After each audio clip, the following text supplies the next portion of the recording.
आज मैं आपको एक पावर विंडो की क्लास दिखा रहा हूँ। मेरे साथी टीचर्स ये ट्रेनिंग दे रहे हैं पावर विंडो के ऊपर। तो किस तरह की ट्रेनिंग होती है पावर विंडो के ऊपर और स्टूडेंट्स को किस तरह की पावर विंडो से रिलेटेड प्रॉब्लम्स आएगी या ट्रेनिंग के दौरान किस तरह से हमें ट्रेनिंग लेनी चाहिए। ठीक है, तो मैं सर से बात करूँगा। सर, पावर विंडो के अंदर हमें ये बताइए कि यहाँ पे जो एक स्टूडेंट है वो उसको किस तरह की इस पे ट्रेनिंग लेने की जरूरत होती है।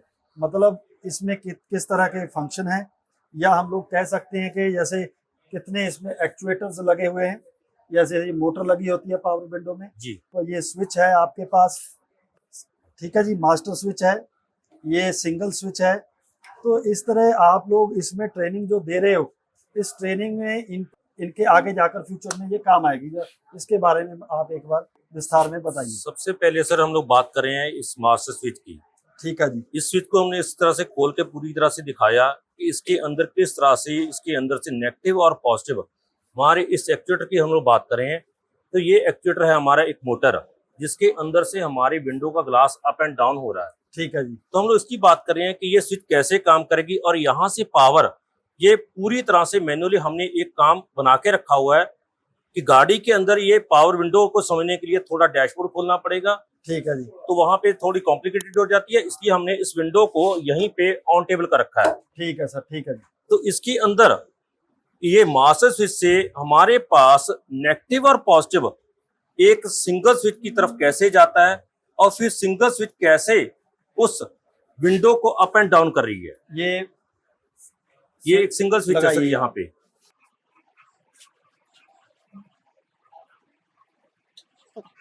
ये सिंगल स्विच है सर। जी। मास्टर स्विच पे इस पे कितनी वायर्स हैं, इसके बारे में क्या बताया जाता है। मतलब इसमें इस सिंगल स्विच के अंदर यहाँ पे एक 12 वोल्ट डायरेक्ट पावर आएगी सर हमारे पास, जो कि इग्निशन की होगी। ठीक है। दूसरी, इस सिंगल स्विच के अंदर हमारे पास एक इग्निशन का पावर आएगा सर। ठीक है जी। और फिर उसके बाद इस मास्टर स्विच के द्वारा 2 वायर यहाँ से आउटपुट होकर हमारी इस वायरिंग के द्वारा इस सिंगल स्विच के ऊपर जाएंगे। ठीक है जी। इस स्विच के द्वारा नेगेटिव और पॉजिटिव दोनों इस स्विच के ऊपर जाएंगे। ठीक है सर, यहाँ से पॉजिटिव और नेगेटिव यहाँ पे जाएगा। जी सर जी। ओके जी। और उसी के साथ यहाँ से अब बचे हुए 2 वायर, एक नेगेटिव और पॉजिटिव जो कि उस मोटर को चलाने के लिए चाहिए, इस मास्टर स्विच से आएगा, और 2 हमारे पास यहाँ से आउटपुट निकलेंगे जो कि इस एक्चुएटर यानी कि हमारी मोटर के ऊपर जाएंगे। ठीक है जी। जिसके अंदर हम लोग देख रहे हैं यहाँ पे पिंक वायर है, जो कि पिंक यहाँ भी है, और ग्रीन जो यहाँ है। ठीक है जी। अब ये 2 वायर हैं जो कि हमारे उस मास्टर स्विच से आ रहे हैं। ठीक है सर। और ये हमारा पावर है सर। ठीक है जी। ठीक है। किसी भी स्विच के अंदर 5 वायर होते हैं सर। ठीक है जी। एक पावर और 2 मास्टर स्विच से आने वाले और 2 आउटपुट हमारी मोटर के लिए। ये मतलब एक टेक्नीशियन को ये पूरी जो वायरिंग हम लोग यहाँ पे चेक करवा रहे हैं, इसका इनको क्लियर होना चाहिए कि एक मोटर कितनी वायर से ऑपरेट होती है। जैसे यहाँ पे 2 वायर से ऑपरेट होती है, और इसके अंदर मुझे लगता है कि इनको ये भी क्लियर होना चाहिए कि ये मोटर लेफ्ट कैसे घूम रही है और राइट को कैसे घूम रही है। ठीक है, ये बेसिक फंडामेंटल इसी के साथ मैं वहाँ हम लोग इसको थ्योरी के अनुसार भी करवा रहे हैं। ठीक है, कि अगर आप यहाँ पे समझ सको तो एक विंडो के अंदर एक स्विच को हम लोग इंटरनली देख रहे हैं कि उसके अंदर क्या होता है। यहाँ पे मेरे पास 1 2 3 4 5 और 6 पॉइंट्स हैं, और उनकी वायरिंग की बात की जाए तो यहाँ पे मेरे पास 5 वायर हैं जो कि इस स्विच के अंदर जाएंगे। तो उनके अंदर जाकर पावर कैसे डिस्ट्रीब्यूट होती है उसकी हम लोग यहाँ पे बात कर रहे हैं। ठीक है, इसके अंदर मास्टर स्विच और हमारी सिंगल स्विच की बात होती है। ठीक है सर।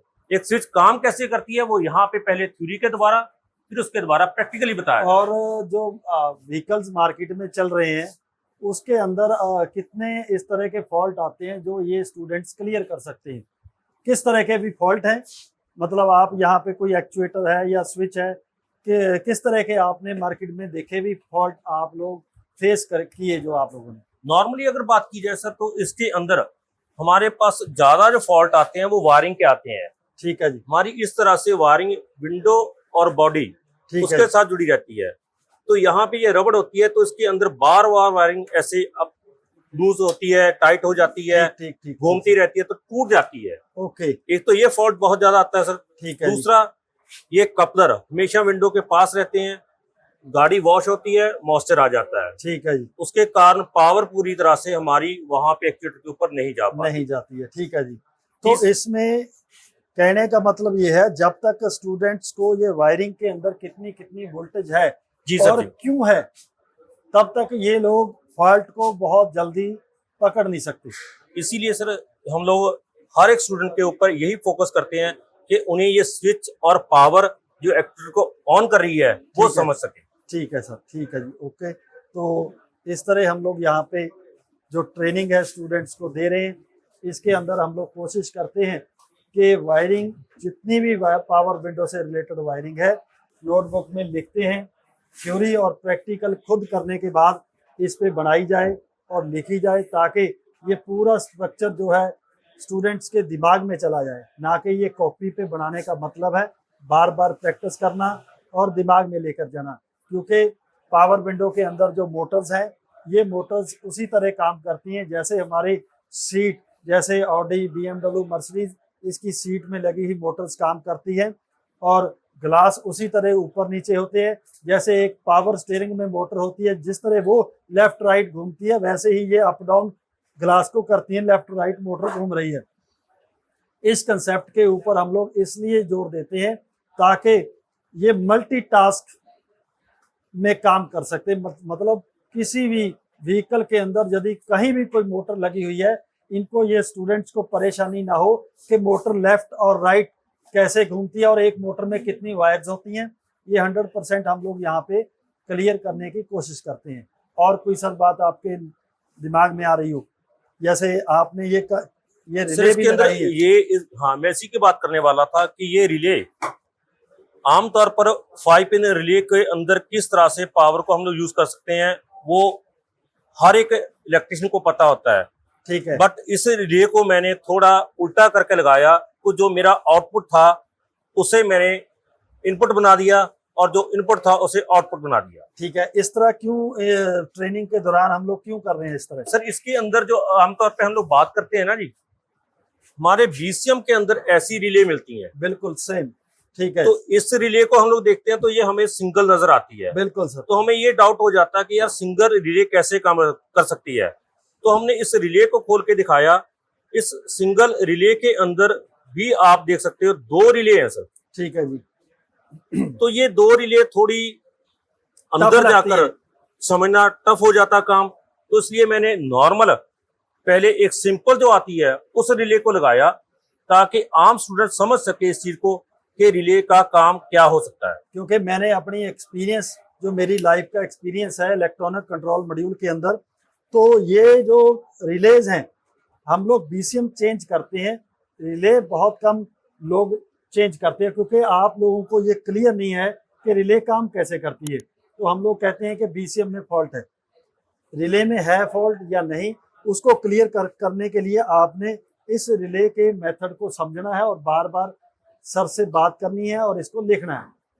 ठीक है। आप BCM के अंदर या EPS के अंदर बहुत ऐसे मॉड्यूल्स आते हैं जिसके अंदर रिले मिलती हैं।